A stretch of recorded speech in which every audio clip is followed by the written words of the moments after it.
And I'm Roger Welch. So what's up today, Michelle? And we also have with us our great producer, Matt Stoker, and our wonderful guest, Angela Wix, who I will introduce in just a moment. We just rolled into town, into Tucson. We flew Literally, we were running to check in and get to our room so we could flip the laptop up and get everything started right now. We literally flipped it up, and here we are. And so it was like, surprise. First of all, I'll have to thank Angela so much because she has been a trooper with us through this because of just a lot of little technical difficulties, and we want to thank her so much for hanging in there with us. And I do want to introduce our guest now. First of all, I want to say she is very special to me because she is my acquisitions editor for my book, The Magic of Connection with Llewellyn Publishing. So I think very highly of her. So she gave me a chance, you guys. So her name is Angela A. Wix, and she is the acquiring editor for the Body, Mind, Spirit titles at Llewellyn worldwide. Her writing has been featured in The Edge, Elephant Journal, The Mighty, and Llewellyn's complete book of mindful living. Angela has professionally practiced massage therapy and energy medicine and continues to be a passionate student of holistic practices. Her artwork has appeared in hospitals and healing clinics as part of the Phipps Center for the Arts Healing Arts Program. For more on her writing, art, and healing endeavors, visit angela.wix.com/arts. And we'll give that to you guys again, and we'll also put that in the links that you guys can get later. Welcome to the show, Angela. How are you doing? Thank you. I'm doing good. I'm glad to be here. Oh, it looks so peaceful there. So we're out in nature, but it looks like you're in a prettier nature setting than we are. Yes, this is my home. This is one of my paintings. So that's gorgeous. Oh, thank you. So you said that, so home is where? Because you said it's thundering there. I'm in Western Wisconsin. Yeah. I'm right on the border, heading into the Twin Cities in Minnesota. Okay. So it's thundering there, and in Tucson, I don't know, can you guys hear the birds? Yeah, you can hear them. Yeah. So we heard a dove, and then there's a little. There's a dove somewhere around. Something up here sounds. And so you see the palm trees. Yep. There's not a lot of flowers out. Usually there's flowers everywhere. Maybe we stayed here before, but anyway, it was funny just rolling in and just running up here. It's a maze to get to the different rooms around here, but we're so glad you're on the show. And you are an interesting character. I didn't even know, if I did, I didn't realize you were also an artist. Yeah, yep. So what first? Like all of it at once, or how did you start? Was this like from a young child? How did all of this start with art? Yeah, books and art were always my thing from the very beginning. But I did go to college for initially to be an elementary educator, but I knew in my gut that wasn't the right direction. So I very quickly changed my majors to art and English. And then I studied graphic design. So graphic design was how I got my foot in the door in publishing. And art has just kind of tagged along. It's come in very handy when I'm helping to direct cover designs and help the art department, and just all the skills kind of came together as an acquiring editor, because I help all the different departments that create a book, from the writing to the art to the interior art and the cover art. And so it all just it was meant to be. In everywhere. I mean, and that's that piece is gorgeous. I keep looking at it because I'm looking for a piece to go in my living room. So when you start looking for you're looking for something that's I don't know, a car's a bad example, but I keep hearing them go by in motorcycles. And you get obsessed. Well, I'm looking for a go It's in my, what you keep noticing. but anyway, that's noticeable. So what type of, do you have a favorite style of art that you do? Yeah, I really like abstract expressionism with some like I've got my birdies on this one, but a lot of it is I do acrylic on canvas. I really like texture, so I incorporate a lot of fabric, and a lot of it is found fabric, so it's repurposing unwanted clothes and bed sheets and just things that would otherwise end up in the garbage, and I make them pretty again and something worth holding on to. So that is where my heart is when it comes to painting, especially large paintings. I do like doing landscapes too. And then for illustration, I really like doing simple line drawing, which I have a lot of on my Instagram account. You can see that there. But yeah, I'm kind of like, that's where I am right now, but it's kind of like, oh, maybe I'll learn gouache next, and maybe I'll get more into watercolor. You just never know. Right. I wish that you started off majoring in architecture. Well, I was an pre-architecture student. So a lot of your classes are not architect, but art classes, Yeah.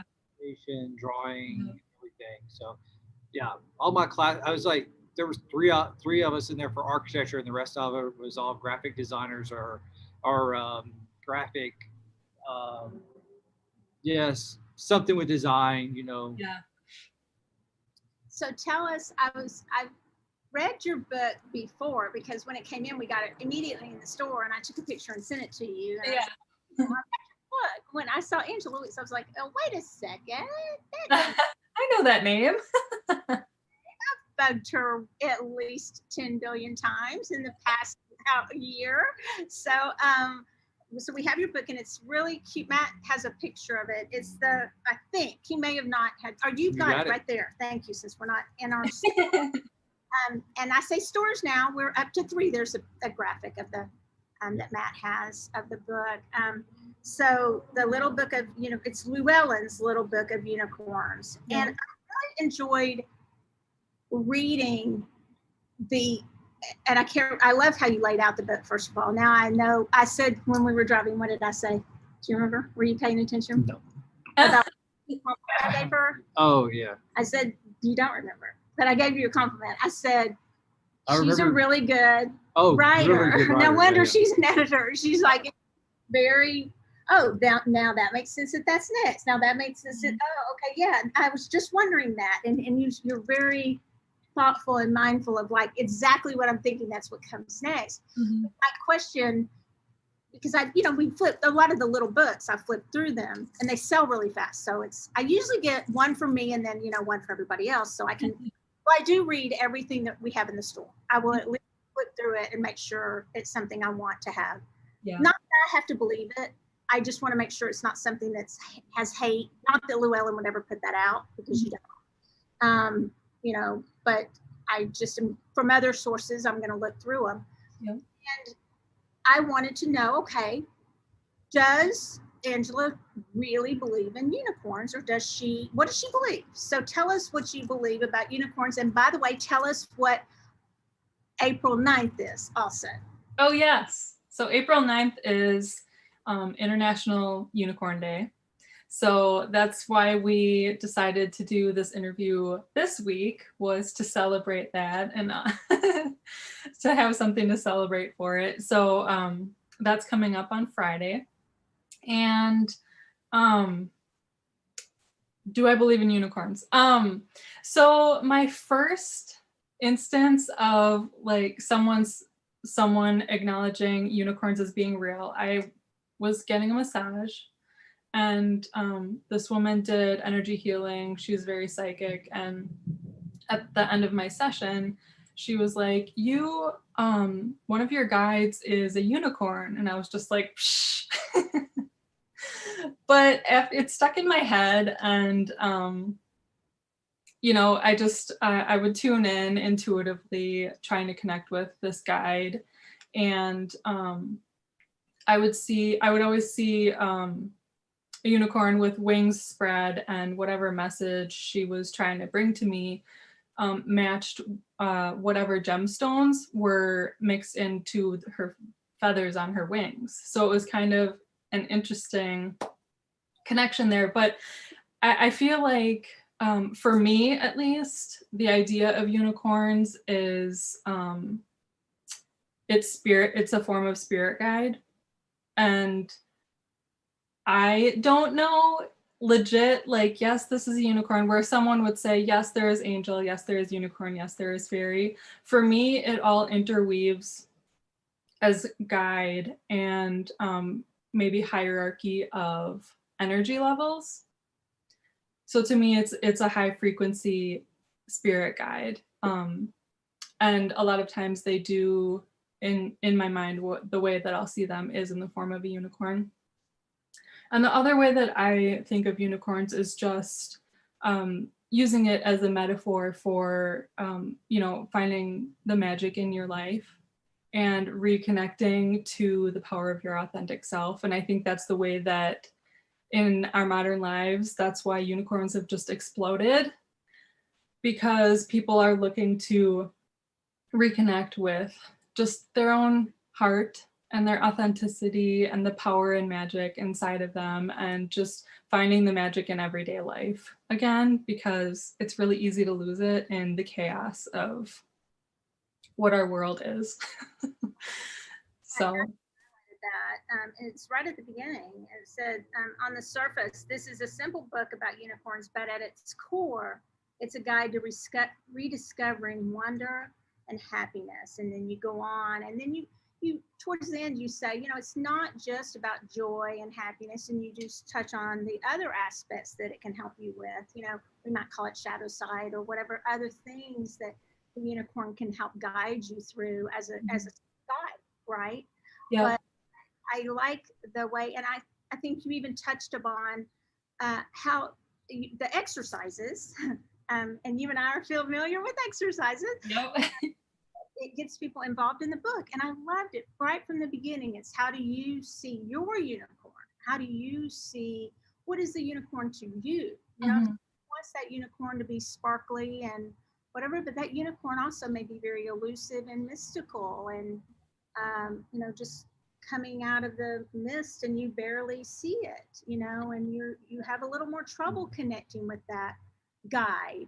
I love that. So you answered it right at the beginning. You started, I didn't have to wait to say, okay, this is where she's coming from. And then you evolve. It seemed like you evolved through the writing, as though that you took the reader on a journey to learning about unicorns and what they can be in someone's life. And right. Exercises. And I think people should get the book and do the exercises. It's really, it's not just I don't like to like fluffy bunny. Fluffy bunnies are okay, and sparkly unicorns are okay too, but it's deeper than that. Yeah, and that's one of the things that has always been hard to explain to people is they'll ask me what my book is about, and it's like, oh, it's unicorns, and they're just like, oh, is it a kid's book? And it's like, no, actually it can be a really hardcore like looking at yourself in the mirror and doing the hard work. Yeah. And so that's what, and I have a friend that she's one of our readers, Mary Gates, and she is really sparkly. She loves sparkly things. They make her happy at times, and she's very open about this. She's had kind of a hard life at times, but yet she always finds the joy, finds a way. She'll look at the shadow side too. She doesn't ignore that, but she finds a way to find joy, to find something, to find joy, and help readers to do that, or parents to do that. And right. And I told her, you really need to listen tonight, because you're not discounting finding joy in the book. Right. And that's really what it was born out of, was my own experience in that place of so long being focused on struggle and disease and grief and loss, and just not having a very strong connection to my own sense of joy. And there came a point where I realized, well, if life continues to be what it is, I need to figure out how to be happy in this circumstance. And that's how this book evolved, really, was figuring out how to create a breadcrumb trail to rediscover that joy and figure out things that I had let go of throughout my life, especially since childhood, which most of us do as we're growing up and trying to fit into society. We let go of those pieces of ourselves and the use of imagination and our sense of play. And so a lot of it was just rediscovering those joy aspects. Right. You mentioned, and we might get into this a little later, you might want to dive in now. You mentioned you are having some other books come out. I'm not sure when, but soon. Yeah. One of them, one of his is the psychic book, but there's another one on something. Is it endometriosis? Yeah. Well, you and I, is that about you? Or your journey through it, or someone else? May I ask personally? Because I can say personally, it is about me. Really? Writing that book. Oh yes. Yeah. Well, 1 in 10, I can tell you. Yeah, that was my struggle, was the endometriosis and all of the comorbid conditions that come along with that. That's definitely, the heart of the struggle that I'm talking about. So I don't know when that book is going to come out. Right now it's called The Warrior's Guide to Endo. And I'm currently at the back end of writing. Right now I'm working with an endometriosis specialist, and we're ironing out any final details on it. So yeah, that will be coming. Yeah, I wish it would have come about, I don't know, 25 years ago. Yeah, and I'll just be blunt to our audience. I had a total hysterectomy at 38 years old. Yep. So total. Yep. So sorry for those who don't like hearing about this kind of stuff, but it's very real. Yeah, it's totally real, and more people need to talk about it, really. After, I believe, 4 laparoscopic procedures, they just said, but it did have a little miracle come out of that. They were about to do the hysterectomy, and they tested me one last time for, said, let's just make sure that just a little, making sure that right ovary's gone too. And sure enough, my daughter that's in law school now was born out of that right ovary. And not everybody has that miracle story, unfortunately, with endometriosis. And I am so glad you're writing this book, because I met so many women who don't and have other stories from that and have great grief from it, and very much so that they don't have that. And there needs to be this book, Angela. And so I was so glad I read that on the way down here, and I was like, are you kidding me? I should have talked to you about it beforehand, but I am so glad you're doing it. Yeah, it's turned into a much more comprehensive book than I had originally anticipated. And so there's 3 parts to it. And the first part, it's covering the facts and the myths about what it is, what it's not, because there's a lot of misinformation about it, even with a lot of medical professionals who are treating it. And that's why we get mistreated. And so it covers all of that. It goes into the various forms of treatment, what might be better or worse for you, things to consider, the different forms of like hysterectomy and all of that kind of stuff. Specialized excision is one thing that is definitely covered. That was the key for my own switch of the tables. Said that. What did you say? What was the key? Specialized excision with an endometriosis specialist. That's a key for a lot of people.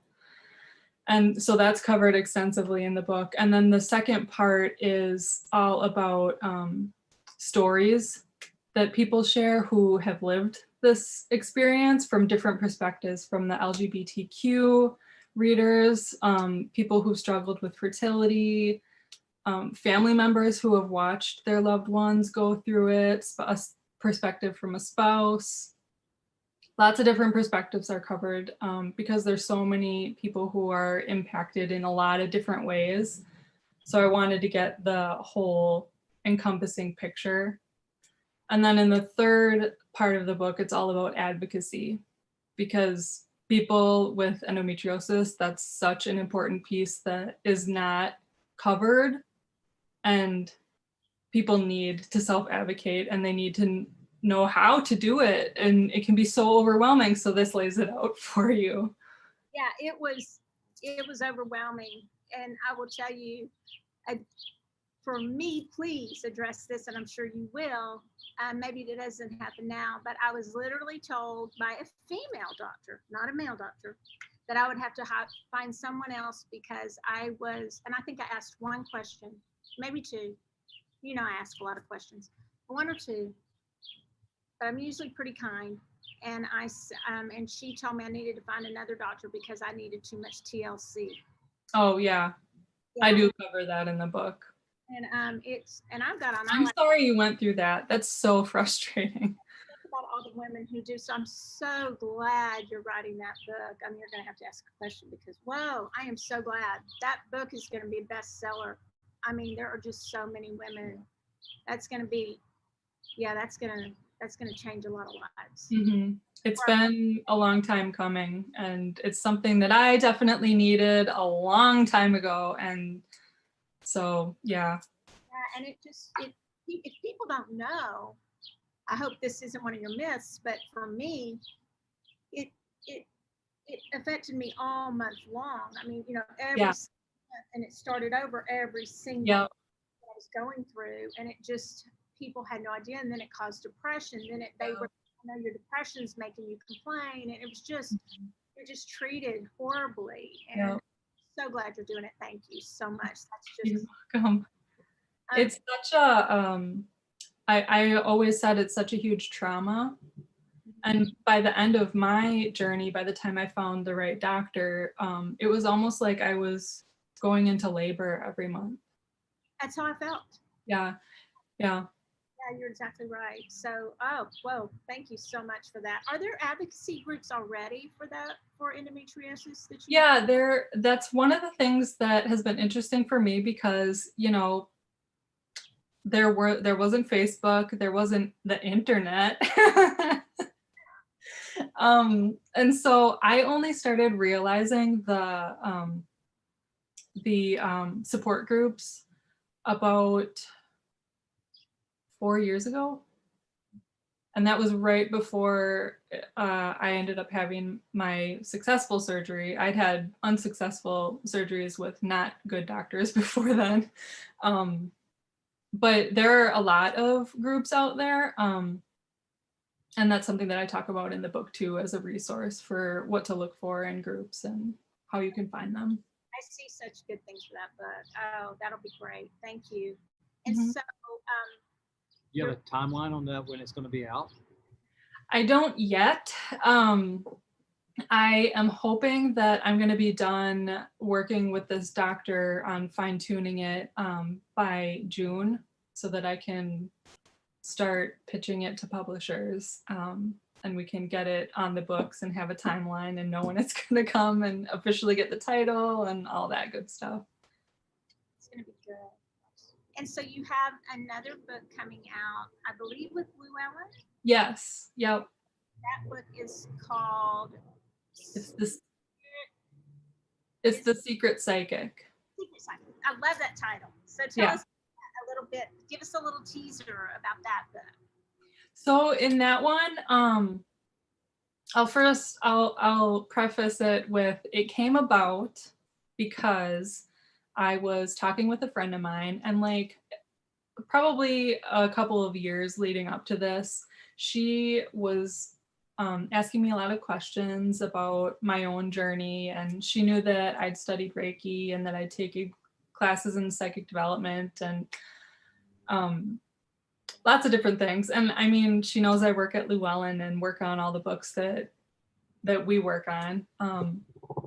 And so she would field me all of these questions of her as she was going through her own spiritual journey and exploration. in these new areas. And we met one day at a coffee shop, and she just went through kind of just unloading this whole story of what she'd been going through and the struggles she was experiencing and not knowing where to turn next. And the things that she was talking about and asking me were all parallel to things that I had gone through like 20 years before while I was in college. And so it was just so interesting to me of just like, I know exactly where you're at right now. And if you and I both went through this, like there has to be a ton of people who are going through this too. And a big part of her story was, and mine too, previous to Llewellyn, was that I didn't feel like I could share this side of myself with my friends and my family. Like it was very secret and I didn't want to be judged.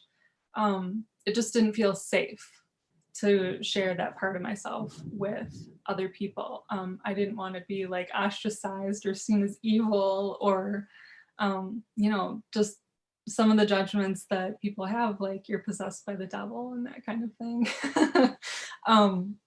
Because this was like a really beautiful unfolding once I embraced it. And it's just like touching into divinity through your own heart, you know. And so that was really the seed for where this book came about. And so it goes into what it means to be a secret psychic, where you have these in this intuition and where psychic ability and subtle energy exploration type things are kind of almost your spiritual practice. And where you might be kind of like, maybe you were raised in a religion and you're feeling kind of like it doesn't fit you. And you're but you're hesitant to separate from it completely. So all of those kinds of things are talked about in the book, of just like what these abilities look like, how they might come about in your daily life, pop up randomly in day-to-day living. It covers the psychic abilities, but then also learning how to recognize spirit communication, the different forms, how that might appear also. And then just how you can integrate this side of yourself more fully so that you don't feel like you're living these divided parts of yourself. Like, this is my public self and this is my spiritual self, my spiritual psychic self, and they're like way in different sides of your world. So it's really helping you to learn how to integrate so that you can feel whole. Very needed book that I could have used about, I don't know, maybe when I was 3 or 6. No. Yeah. That's actually something that, so Echo Bodine, I don't know if you're familiar with her. She wrote the foreword to the book. She's a psychic and energy healer. She was actually my instructor. And she has lots of books of her own too. She's great. But in her foreword, that was one thing that she wrote was, I wish that this was required reading for like kindergarten and first grade. Like that people would teach this to kids, because, and then she shares her story of just all of the things that she went through and the confusion, how confusing it all is, because it's just not commonly accepted in general society. And so it's the side of us that we learn how to suppress or feel bad about. And it's very confusing when you have to hide that side of yourself. It is. And you know what's interesting? I was doing an interview on my book, The Magic of Connection, with this wonderful lady right here. Decided to acquire for Llewellyn and helped me make much better. She said, watch your tone all the time. This is who I tell everyone that. And he's like, watch your tone. Now, and but someone said to me the other day, that's on, I kind of submit a list of questions, right? That sometimes they want those. Yeah. And, the first one is after, you know, how'd you go from lawyer to this? And they love that. And that's part of it, you know, because it may not just, mine was faith. a lot of, it's almost everything he mentions. It's also sometimes credibility, Mhm. right? Right, yes. So, but mine in Texas in the Bible Belt too, right? I'm assuming, what is the Bible Belt? I just always thought it was Texas. Does it go this way or does it go this way? It goes long ways. Long ways. Okay. Yes. I just thought, you know, there's a church on every corner in Texas, and not that, I mean, I'm not bashing churches, because I'm just saying Right. people struggle with that. I struggle with that, family, and I have customers every day that struggle with that. So, you know, Mhm. I'm gonna give, not given, for my store. And so they literally, I lost my train of thought. Is that a surprise? No, not surprising. Not a surprise. Oh, the Magic of Connection on the podcast. I think it was the last one I was on. And she said, I was really surprised by this question. And I thought, I wonder what part of the country she's from. She was from the US. She goes, I never, ever, ever would have thought to ask this question. And I thought, you know, because there's certain pockets that they would never think twice about the religious aspect. It was just referring to the religious aspect. They would think about the credibility aspect potentially, or, but it was like coming from the Texas Bible Belt. Were you ever given a hard time about this? Because I used to say, I'm not going to answer religious questions. And then Roger always said, just answer them, because you always open the door to it anyway. That's a phrase in law, you know, opening the door and then gang. And he always like, you open the door anyway, so just take that off and tell them you'll talk about it. And people need to hear about it, you know, because for many of the people who come in my store, we have every walk of life, every race that comes through our door. Church is their community. So that is their community. Yep. And they sing in the choir, and that is, you know, and they go to church. Yep. Yeah, and that is their community, and you take away from them, and it's very hard. And so they'll come, and that's one of the first questions they have is like, what, it's not just only they're telling me it's evil. It's like, this is hard for me. And I kind of like, you don't have to choose. Right, exactly, yep. Choose, and, you know, you kind of, this will help. This book will help so much. So I'm so glad you're doing it, because that's definitely needed. Definitely. But it's so interesting that if I had broadened my answer, I don't think the podcast interviewer would have said that to me. If I'd said credibility and all the reasons, people would have asked, why are you, you know, what kind of, how'd they give you a hard time? But because I limited that question to religion, the pocket of where she was from didn't understand that. Yeah. Understand it. But in Texas, everybody gets that. Not everybody, but most people would get from a family member, you know. So, but there's so many aspects to it. So that's going to be another great book. It will be. We do get a lot of people in. Like just over the weekend, we had a lady brought her daughter in, and it was her ex-husband that was making all the, you know, kind of remarks to the 13-year-old. Mm-hmm. You know, because that's where he was. The mom, though, was very accepting and very open to it, and actually trying to help her. Mm-hmm. So it's a struggle, you know. So it'll be really good for that to be out there, and because it does get asked so much, and again, never bashing one belief or another, just saying this is how you can work through it. Yep. We don't bash it. I've never heard you bash, you know. Right, and that's one thing in the book is I say if you are of a religion and you find peace and joy and connection in it that you don't feel conflicted about, definitely stick with it. Like, that means that it's right for you. You know, it doesn't mean just because you're exploring this other side of yourself, it doesn't automatically mean that religion doesn't come along with it. It's personal to every individual. It is, and I think you grow with it. You Right. know, talking to my son, who is gay, and he has gone through a lot of the anger. Now he's worked through that, and he was raised in a Christian school. He's okay with me talking about this, and he was saying, I'm kind of getting through the anger, but some stuff makes me mad still.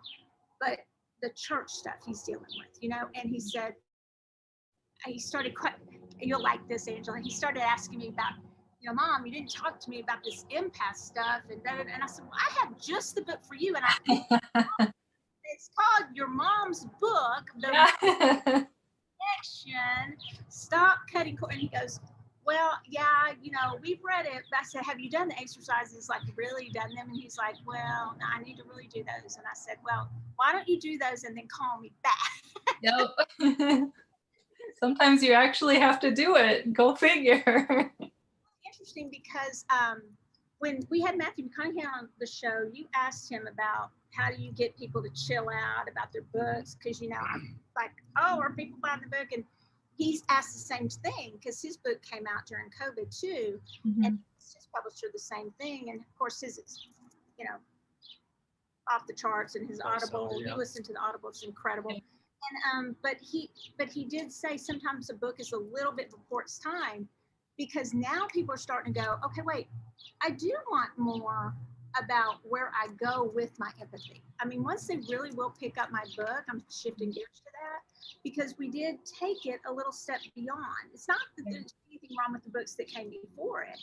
It's just that even the ones that are now still coming out, they're still not going, just for you guys that are listening, my book, The Magic of Connection, just takes us a little bit and says, you can be anywhere. You may be where you don't want to, you're not in the mood to deal with being an infant. You just are like, I'm going to hide in a corner. I don't feel like transmuting any energy today. And that's okay. You may just want to wear some a rose quartz, some black tourmaline, or all the Soultopia bracelets you want to have, or whatever, and come bathe yourself, go get in a sea salt, you know, a Himalayan salt room or bath or whatever you want to do. Or you may just be ready to transmute energy. You may be in that mood that you're there that day, but the next day you may be right back to square one, and it's okay. It's not linear, it's cyclical. And I think if everybody will learn that about everything in our lives and stop being so hard on ourselves, that we got this all the time. Gives us a little grace, you know, just ebb and flow. And also, you know, those of us back to the endometriosis, or back to chronic pain, back to depression, you know, there's different days we may ebb and flow. You know, to be perfectly on, and it's okay. You know, one of the things I have so much been trying to tell people through COVID, you know, it's just okay to be, you know, everybody says that it's okay to be okay, but they don't want to. That was actually one of the things that helped me when I was in my recovery after the last surgery that I had, which was really a hardcore surgery, was a graphic that I saw that was basically saying, healing isn't linear, like, be gentle with yourself. And it was just a line that was like, this is healing. Yeah. And I just had that image in my head, just like on the dip days of like, it's okay. This is normal. I did want to ask you, I'm not sure if we got to talk about the unicorns enough, but I did want to ask you a little bit about being an editor, being an acquisitions editor. What if somebody wanted to write a book, besides saying just write? I've heard that, and I do believe that's one thing. You know, you hear a lot of people, and I hear a lot of readers. It's kind of a little bit of a pet peeve of mine, because I'll hear, I don't know if I should say this. Watch your tone, Michelle. Watch your tone. You know, when somebody just says, and you should write a book. Maybe everybody should write a book. You know, that's called a journal, maybe. You know, and maybe that journal, like Matthew McConaughey, turns into a book, or like things. You know, your unicorn. A lot of those were stories of yours. You wove those interesting stories in through your, you know, Llewellyn's Little Book of Unicorns, and so. From your perspective, though, because you receive proposals of perspective books, besides what they would read at the bottom, when you say, first of all, do your homework, you go to the Llewellyn page and look at what we expect you to turn in as a proposal, you know, what would you get? What is your biggest advice to somebody who wants to write a book? Seriously, wants to write a book. I would say a couple things, actually. I would say read a lot. Read a lot, read a lot, read a lot. Because by reading other people's work, you'll find your own voice kind of at the same time. And you'll also know what's already out there, so that when you are writing your own stuff, you aren't just repeating what has already been said.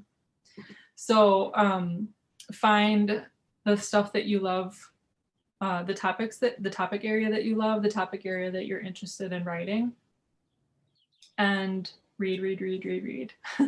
That's what actually got me to writing my own books, was through my work as an acquiring editor. I've worked on 200 books now, so I'm constantly reading, and you know, my brain has been trained to be kind of reworking other people's writing. But by reading so many other people's writings, I learned how to write well also. Because I wouldn't have, you know, when I started at Llewellyn 10 years ago, if I'd been asked to write any of the books that I'm writing now, I would have done a very bad job.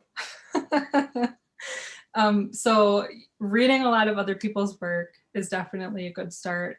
You'll find what you love, what you don't love, and you'll learn the market.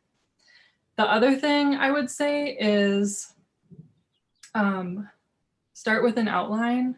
I know not everyone works this way, but I think for a lot of people, that's going to be a good way of figuring out exactly what the book is. So you start by you can just kind of, it's almost like journaling, just type out everything that comes out, what you think you might want to be writing about, and then cull from that a brief description, so that it's like an elevator pitch, so that when someone asks you, what is your book about, you can tell them in a few sentences, because that way you know that you know what your book is going to be about. Because a lot of times we can go into it of just like, well, it's going to be about this and this and this and this, and you go into it and it just becomes about everything, which makes it kind of about nothing, because it doesn't have that good hook and that really solid focus. So that would be some of my advice. It's good advice. She knows, you guys. She knows. She's incredible. And you know, I had a friend, Monty Farber and Amy Zerner. Amy does stuff with, you know, she's a fashion designer, and they've written this. I think they've had some with Llewellyn too, but they do with a bunch of different people. But because they've been around for, I'm not going to say forever, but you know, they're wonderful people, married couple, and she designs for Bergdorf Goodman. I can't ever say it, but she does beautiful tapestries and with all the fabrics and things like that. And I love her work too, and I love them. And they always said, and a friend of theirs says, surround yourself with somebody who tells you things you don't want to hear when you're editing, because you know that you're get a little like, what? You know, because that's who you need. And so, and I never got mad at Angela, because I knew I wasn't read all the time though. I read like an insane amount of books, but you know, I never read. Now it's almost hindered my reading, because I go, now does a comma go there? I'm like, because I read for style, but then I also read for, you know, because you know what I'm talking about. You know, some issues. Yeah. But, well, and when you're reading your own work, like I've worked on so many books. I help a lot of people with their books, but I cannot develop, edit, or copy edit, or do the acquiring edit type of stuff for my own books. Like I need someone else to be looking at it, because you're in your own voice, you're in your own head, you skip over things, you are too in the woods and you can't see the whole picture sometimes. So there are a lot of things that just are blind to you that until someone else outside of it is like, it's like, oh yeah, that is kind of not kind of weird, or that this change would be better or whatever. So Like, he loved it when I'd get the, watch your tone. Watch your tone. She never said that made me rude. She said, watch your tone. I think every author comes away with their own unique like tag phrase from me, I guess. And that's yours. I had another author that hers was I can't say literally anymore.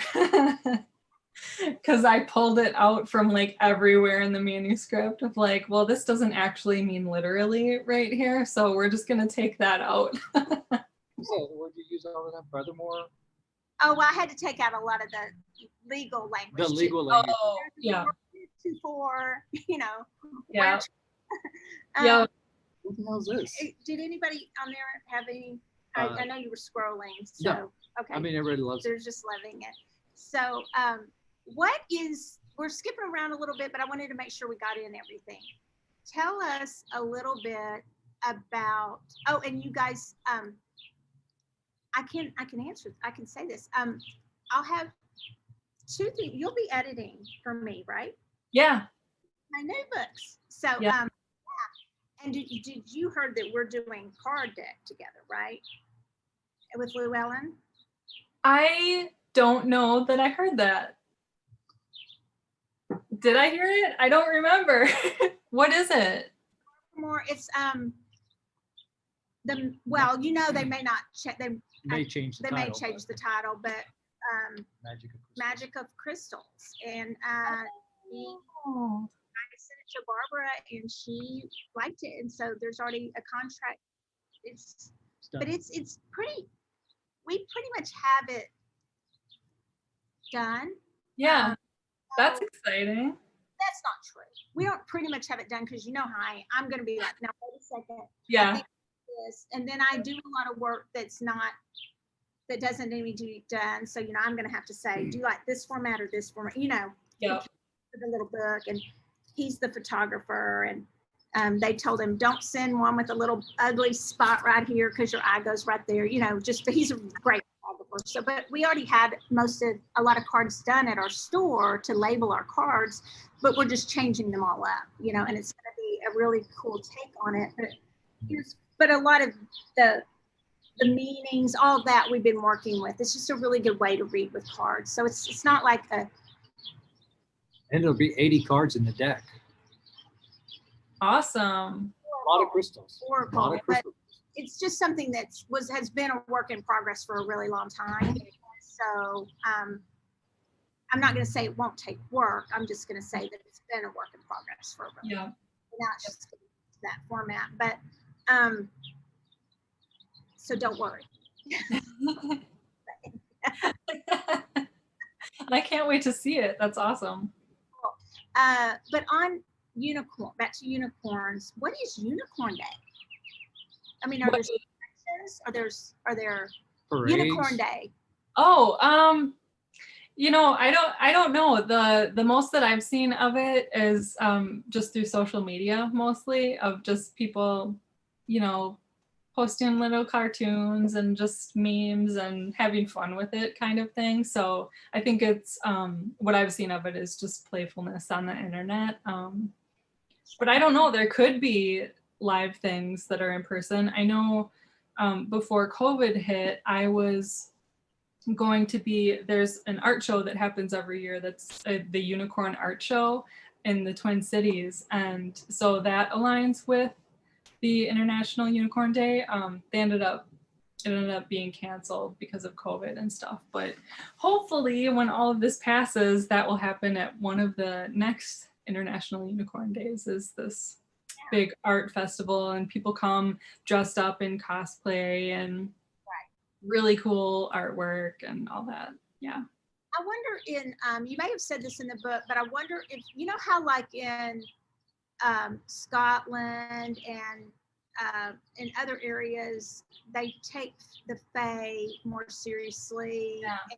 Won't even, I know there was as a lawyer, I found this so fascinating because I used to work at represented the DFW Airport Board at one time, and for them to stop construction on a runway because of a hawthorn tree would have just been unheard of.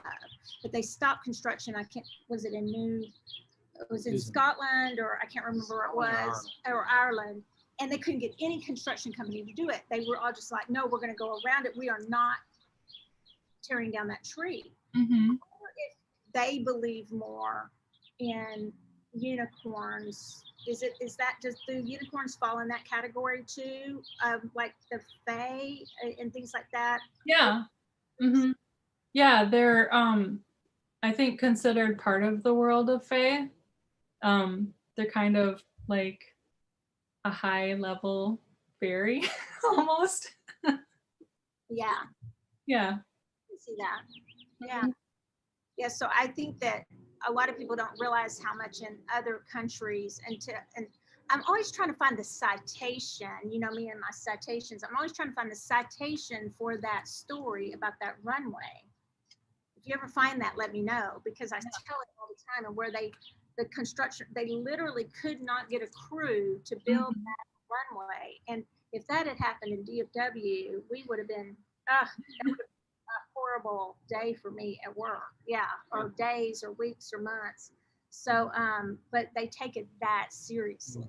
That they brought it to a halt. They couldn't, I believe it's the hawthorn tree that fairies, inhabit, and it's very sacred tree. Sacred tree. Yeah. And so, no, they were just like, oh no way am I touching that. I'm not bringing back. Really cool, actually. Yeah, it's really cool.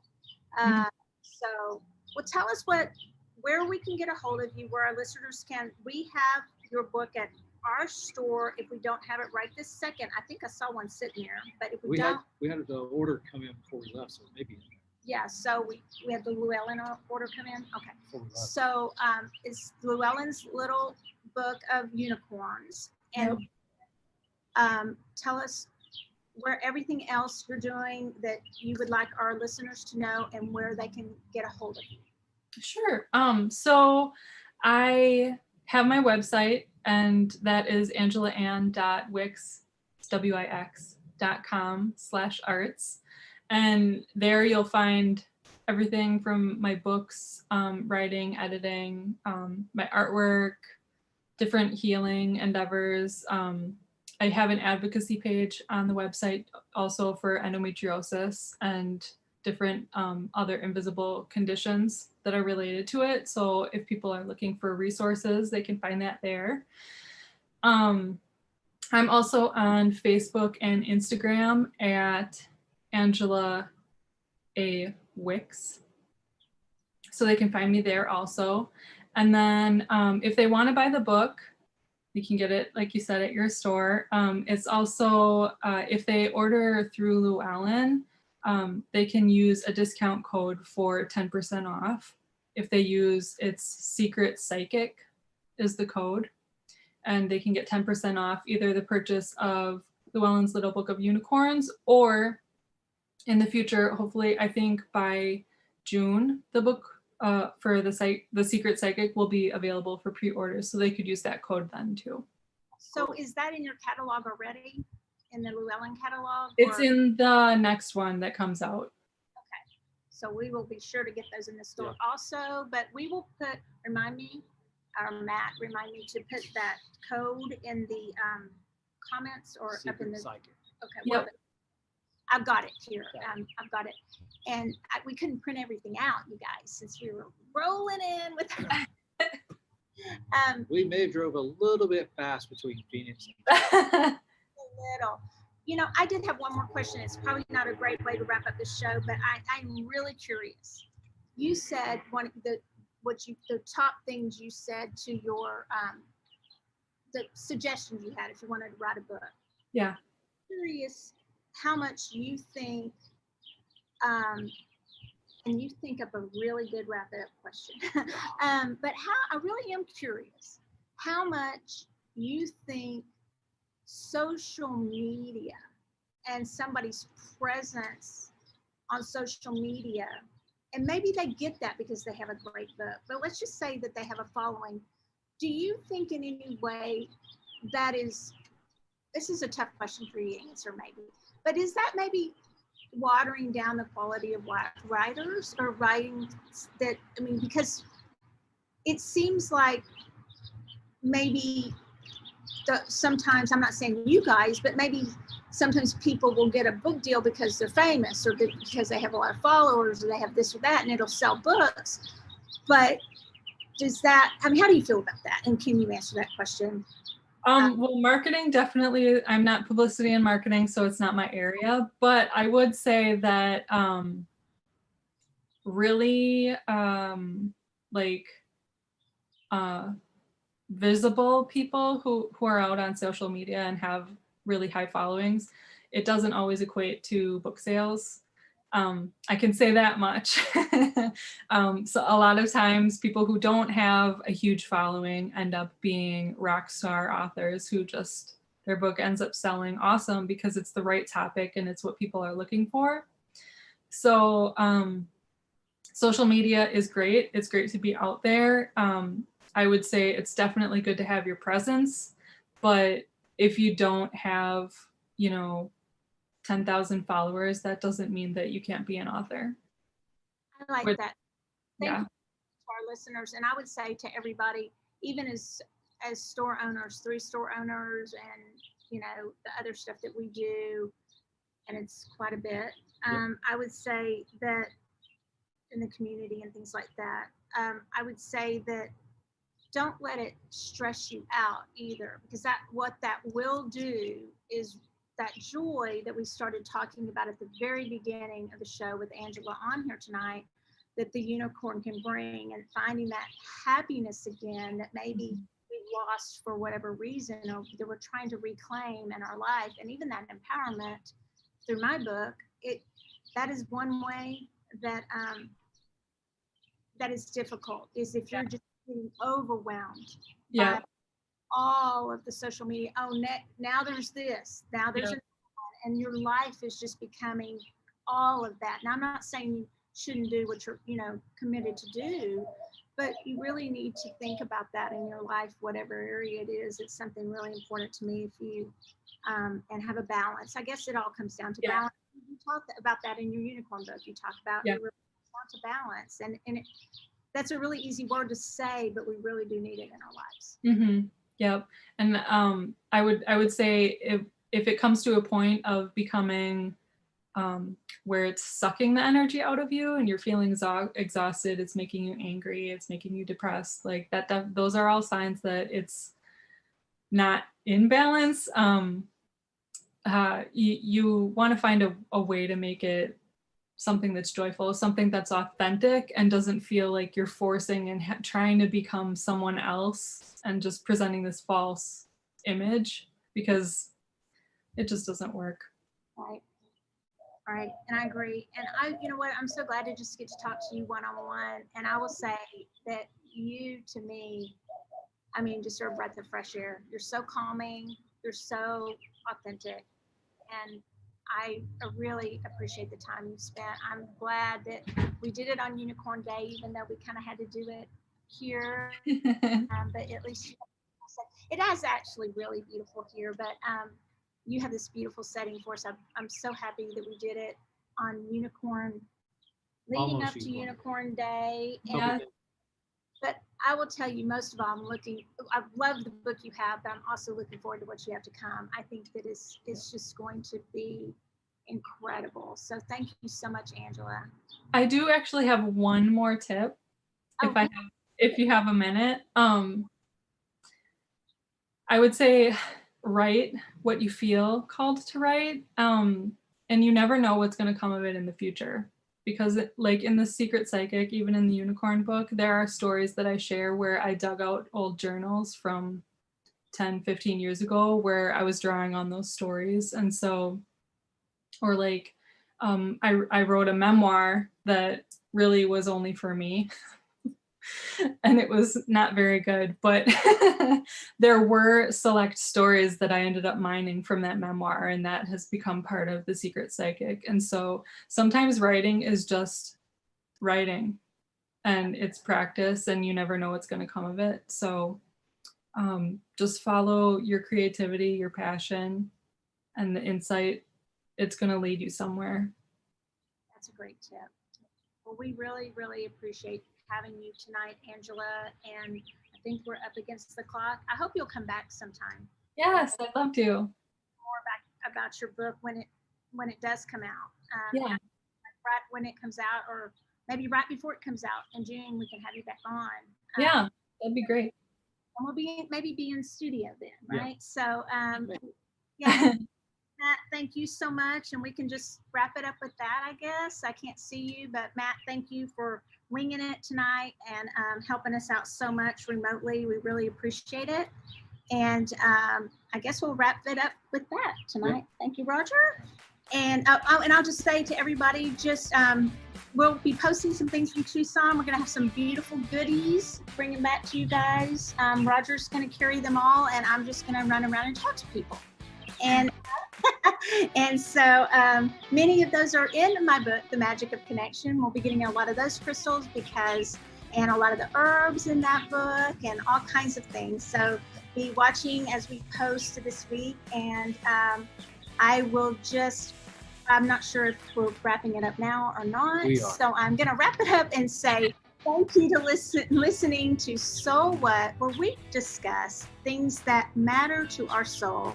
And you get to discern and decide what matters to yours. Thank you for joining us. See you next time. Good night, guys.